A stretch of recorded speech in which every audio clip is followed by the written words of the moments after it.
High above the trenches of World War I, amidst the roar of engines and the rattle of machine guns, one man ruled the skies. He wasn't just another pilot, he was a predator, a master of aerial warfare. His aircraft, painted a bold and defiant red, struck fear into the hearts of all who saw it. While others fought to survive, he fought to dominate. His movements were precise, his attacks relentless, his instincts razor-sharp. Each time he rose into the sky, it was a symphony of strategy, speed, and silent death. To his enemies, he was a nightmare in crimson wings. To his comrades, he was a symbol of pride, courage, and perfection. His name was Manfred von Richthofen, but history would remember him as the Red Baron. And in the skies where he once hunted, his legend still soars.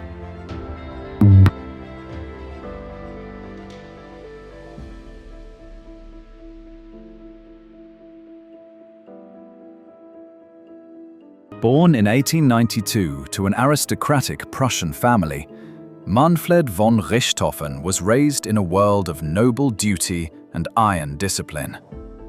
From an early age, he was taught to ride, to shoot, to lead. Honor was not optional, it was expected. He grew up in grand halls and military academies where ambition was carved into the stone walls around him. By the time war broke out in 1914, Richthofen was already an officer, proud and eager to serve. He joined the cavalry, the romantic heart of the German army, where warriors still rode into battle on horseback. But the brutal reality of trench warfare quickly shattered that illusion. Mud, barbed wire, and machine guns made cavalry charges suicidal. The battlefield had changed, and so would Manfred. He refused to fade into the background of a dying tradition. Restless, he applied to the German air service, despite having no flying experience. To many, the skies were terrifying and unknown. To Manfred, they were a blank canvas, waiting to be conquered. As he watched fighter planes cut across the clouds, he no longer saw a war of trenches, he saw a war of wings. And in that moment, far above the mud and misery, he found his true calling.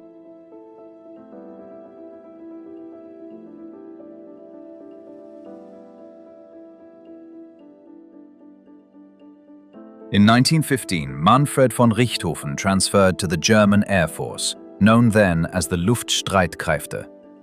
At the time, aviation was still in its infancy. Fragile machines, open cockpits, and death just one mistake away. Richthofen was no prodigy. In fact, he struggled. He misjudged landings, overcorrected in the air, and once crashed during a training flight. His instructors doubted him. But Manfred wasn't interested in talent. He believed in discipline, study, and sheer force of will. He observed every dogfight he could, memorizing the patterns, the angles, the fatal hesitations. It was during this time that he met Oswald Bohlke, Germany's top fighter ace and a pioneer of aerial combat strategy. Bohlke saw potential in Richthofen, not in his flying, but in his focus. He invited him into his elite squadron and taught him the Dicta Bohlke, a code of honor and tactics for the air. Under Bohlke's wing, Manfred didn't just learn to fly, he learned how to stalk, how to anticipate, how to kill. He transformed from an awkward trainee into a calculating tactician. Every maneuver was deliberate, every attack a lesson in control. He was no longer chasing enemy planes. He was hunting them. And with every victory, the man the world would call the Red Baron was being born.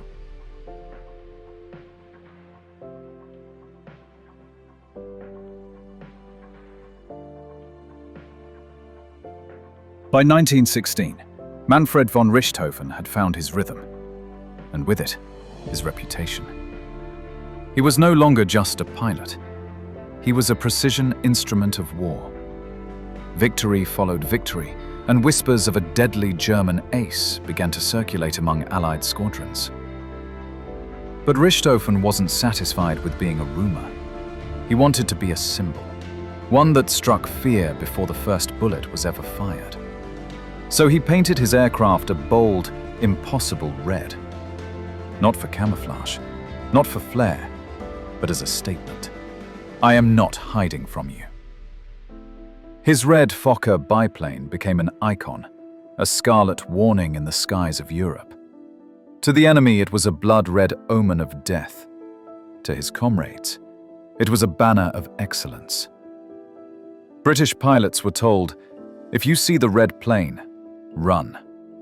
But few escaped once they did. He wanted to be seen, and still win. And that's exactly what he did, again and again, until the Red Baron was more than a name. It was a legend.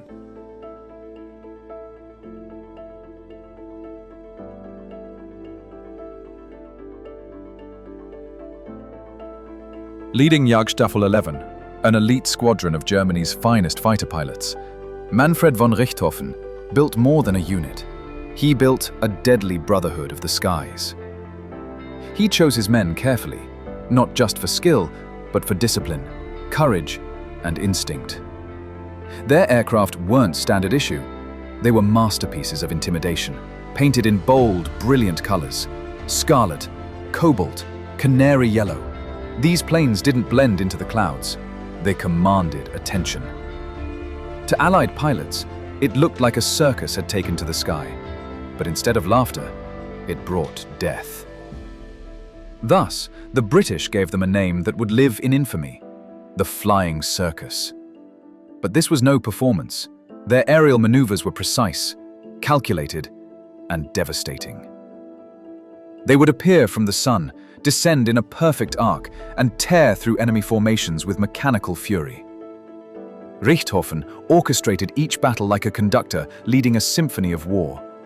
He drilled his pilots ruthlessly, refining their timing, communication, and kill strategy. Every man in Jagdstaffel 11 looked to him not only as a leader, but as a standard no one else could match. He flew at the front, never asking his men to take a risk he wouldn't face himself. While others played defense, Richthofen and his flying circus brought the war to the enemy's doorstep. In this theater of war, the Red Baron was not just a pilot. He was the ringmaster of chaos. And every time he took to the sky, the curtain rose on another deadly performance.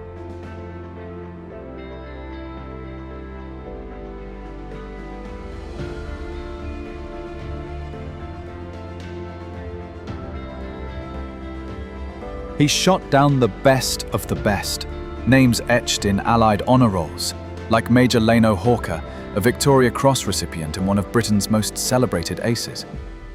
It was a duel of legends, and Richthofen emerged victorious, proving he could not only fight, he could outthink the best.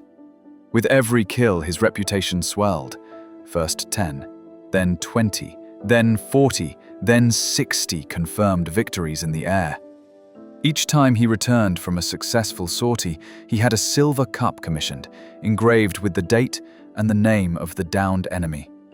Soon, an entire cabinet gleamed with cold, merciless trophies. But for Manfred, it wasn't about vanity. It was about discipline. He viewed air combat as a craft, not a game. A flawless machine in the cockpit, he relied on mathematics, timing, and spatial awareness to end fights in seconds. To him, dogfights weren't battles, they were hunts. He studied his targets like prey, learning their habits, waiting for the perfect moment to strike. No wasted bullets, no reckless maneuvers, just methodical, ruthless efficiency. He didn't relish the kill itself. He relished the perfect execution of the plan. Every flight was a test of control. Every victory a mark of personal mastery. And above the chaos of war, Manfred von Richthofen became the ultimate predator of the skies.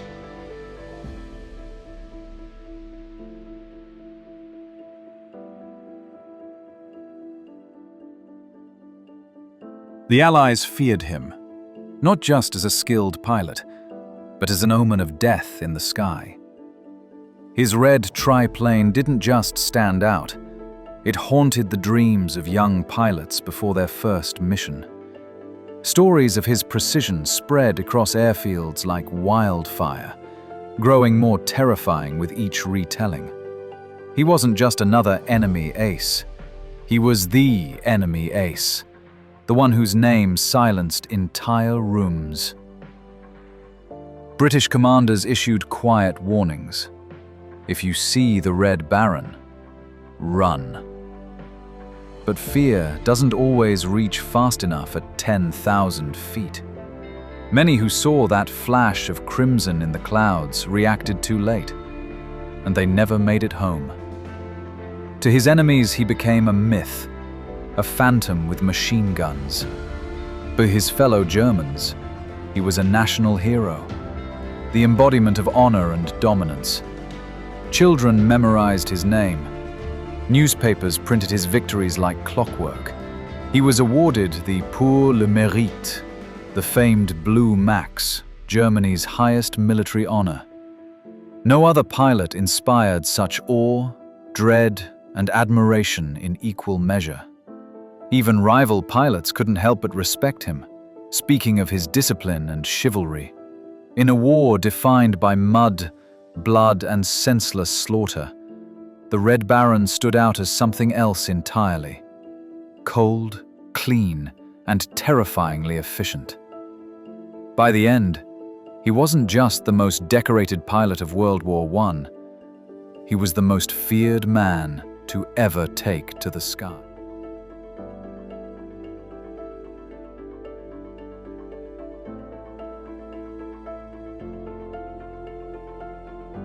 April 21st, 1918.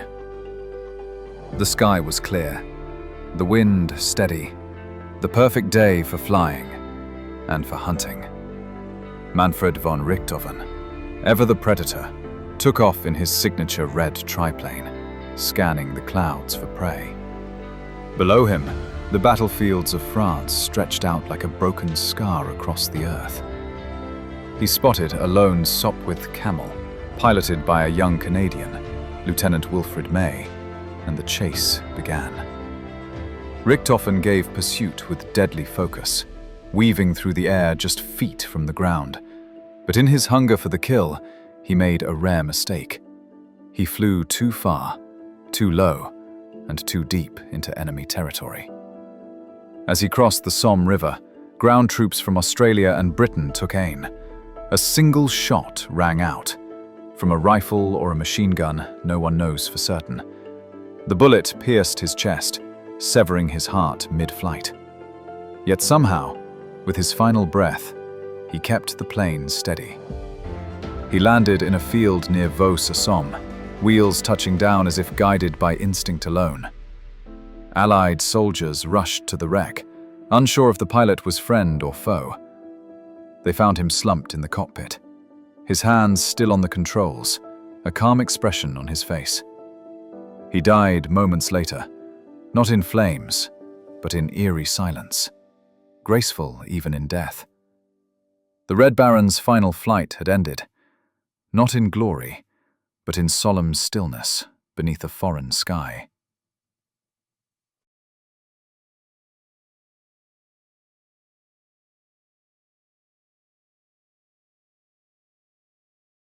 British soldiers found his body beside the wreckage of his crimson triplane, slumped over the controls, with his hands still on the stick. Despite being their enemy, they recognized the man they had heard so much about, the infamous Red Baron. In a rare and honorable gesture, they gave him a proper burial, complete with full military honors. A wreath was laid upon his grave, bearing the simple yet powerful words, "To our gallant and worthy foe." Even in death, Manfred von Richthofen was respected not just as a warrior, but as a legend of the sky. Manfred von Richthofen died at just 25 years old, but in his brief time in the skies, he changed the face of aerial warfare forever. With 80 confirmed kills, he became the most feared and respected pilot of the First World War. His tactics, discipline, and ruthless efficiency became the blueprint for generations of fighter pilots to follow. He was more than a soldier. He became a symbol of precision, fearlessness, and deadly grace. And even now, more than a century later, when the wind howls through open skies, one name still rides on the clouds: the Red Baron.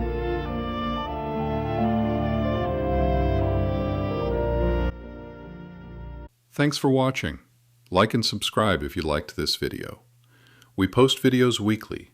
Make sure you turn on notifications so you don't miss a single one.